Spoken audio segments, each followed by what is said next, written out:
Oi, meus amores, boa noite. Tudo bem com vocês? Espero que sim. Tô aqui gravando esse vídeo para fazer uma pequena revisão sobre o tema, que nós estamos estudando, que é a escravidão na América Portuguesa, no Brasil enquanto colônia, como essa escravidão se estabeleceu aqui e as suas principais características. E aí nós vimos que esses escravos, esses escravizados, na verdade, chegaram aqui no Brasil no século XVI através do tráfico de escravos. Esse tráfico contava com a participação de portugueses, de africanos e também de brasileiros. Os portugueses, que eram os grandes traficantes, chegavam no continente africano com utensílios de pouco valor, como pólvora, aguardente, que é cachaça, tecidos, armas de fogo, e ofereciam esses utensílios para líderes de tribos africanas. Esses líderes desafiavam outras tribos, essas outras tribos perdiam o desafio por não terem armas de fogo, e as tribos que eram vencidas eram transformadas em escravas. Então, havia conflitos entre tribos no próprio continente africano e aqueles que eram derrotados eram escravizados. Esses indivíduos escravizados vinham para o Brasil, vinham para a América, na verdade, nos navios negreiros, também chamados de tumbeiros. As condições nesses navios eram as piores possíveis, como vocês viram no vídeo que foi apresentado durante a aula. Eles mal se alimentavam, ficavam amontoados nos porões, sem roupa, ficavam nus. Muitos morriam devido às péssimas condições de higiene, devido às doenças. Muitos eram torturados também até a morte.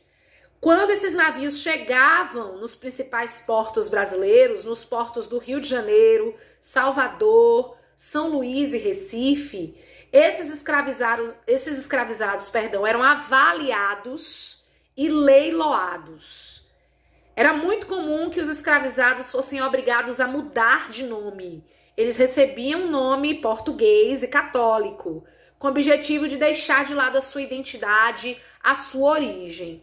E geralmente os escravizados que vinham juntos, em famílias, em bandos de amigos, eram separados. Era muito comum, por exemplo, mandar um pai de família para Salvador, o filho para o Rio de Janeiro, a mãe para o Recife, com o objetivo de separar as pessoas que falavam a mesma língua, que tinham os mesmos costumes e podiam organizar rebeliões de forma mais prática, mais eficiente.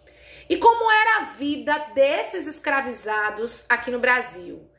No que diz respeito ao trabalho, era pior possível, um trabalho que chegava até 15 horas por dia. Esses escravizados faziam todo o trabalho manual aqui no Brasil. O trabalho manual era extremamente desvalorizado. Então, o indivíduo branco não queria se prestar ao trabalho manual. Esses escravizados trabalhavam tanto no campo quanto nas cidades. Geralmente os homens trabalhavam como agricultores, carpinteiros, ferreiros, carregadores. As mulheres desempenhavam boa parte das funções que os homens também desempenhavam e cultivavam a terra, cuidavam dos doentes, colhiam, moíam, faziam os partos.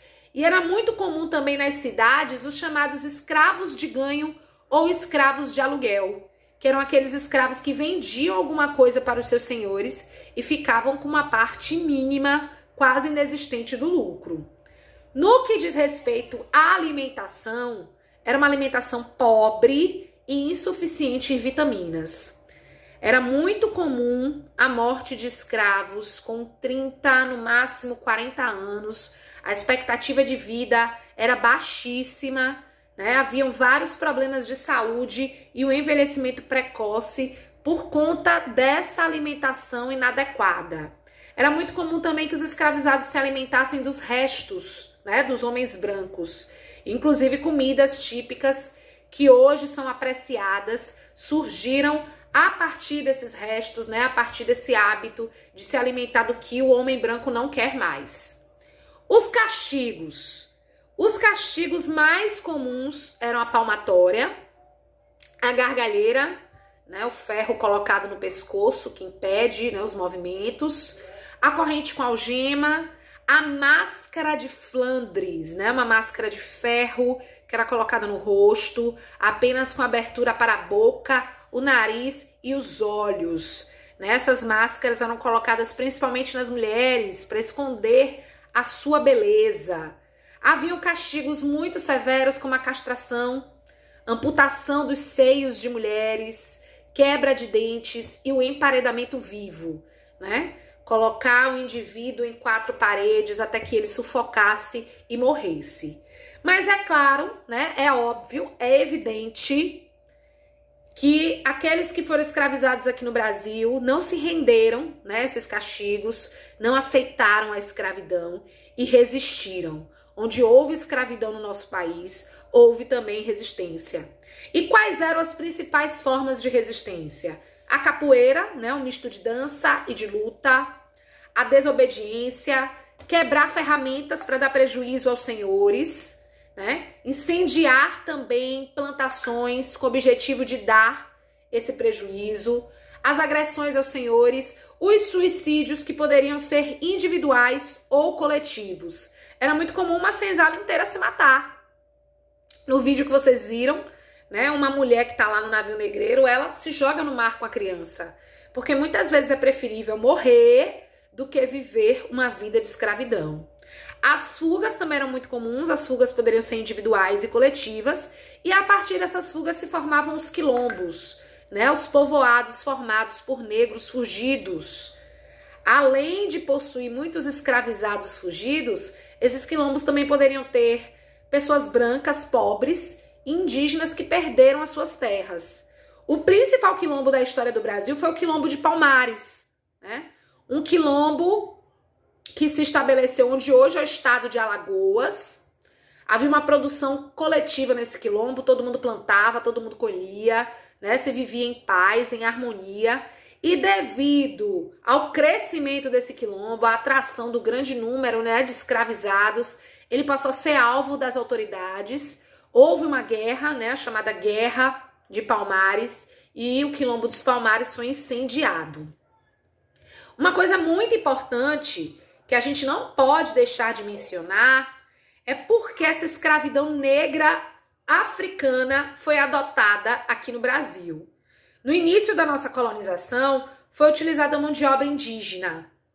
Porém, vários interesses, principalmente interesses comerciais, levaram, né, os portugueses a trazer para o Brasil, a deslocar para o Brasil a mão de obra negra africana. Dentre esses interesses, havia o interesse da Igreja Católica. A Igreja Católica dizia que o índio é bom, o índio é puro, o índio tem alma, o índio deve ser catequizado e não escravizado.